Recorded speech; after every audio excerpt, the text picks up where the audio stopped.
Hello everyone, I'm Unpopular Opinion and welcome to another video. Today's video came about when I discovered through various sources on social media a rather interesting set of pictures of a certain ethereal that we've never seen before, and wow, there is a lot to talk about just from these images. Now, this 3D model of this particular ethereal might have you asking, why is this ethereal so important to us? It could be the fact that it has a humanoid face, which isn't found within any other ethereal in the game, not even Bringer, a special type of ethereal, didn't have these human-like features. Sure, you could just say it's another new enemy for us to curb stomp during Shuyu defense, but I believe this ethereal is telling us so much more, and I found out that it shows us two things in particular that will change the course of the game forever. First off, we can conclude that the ethereals are evolving in such a way that they've gone from mineral rock monsters that look similar to this guy to a more humanoid looking monster with features evident on the booba and the face, which is seen on this special ethereal. Now, this could be hinting that the ethereal race is evolving faster than the new Eridu can fight them, because remember back during the mission on the outpost, where the ethereals are getting more coordinated and even coming up with strategies like using other humans as bait, which only proves that the ethereals are getting smarter and smarter by the day.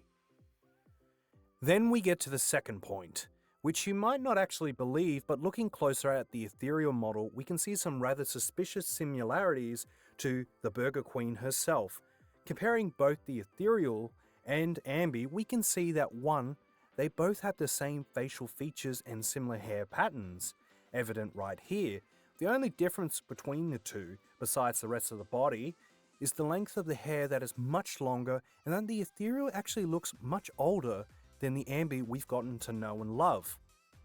At this moment, I would like to believe that this ethereal is not actually our Anby, but instead, yes people, we're going back to the clone theory, because this would make so much more sense when you think about it, so hear me out. During the events of Chapter 6, Anby leaves the Cunning Hares and dons the Silver Soldier outfit to investigate the other numbered soldiers similar to Soldier 11, which, let's face it, her similarities with Anby are a bit too close that they could possibly be twins, which already makes sense if we go through the clone theory. But what she finds isn't the other numbers from 1 to 10, but instead the original Anby, or what's left before turning into this ethereal. We already know that experimenting on people isn't something that's new, especially when you consider Haramasa's agent story, for example, which shows us the victims of a specific disease called the Aptitude Regression syndrome. Oh my god, what a mouthful.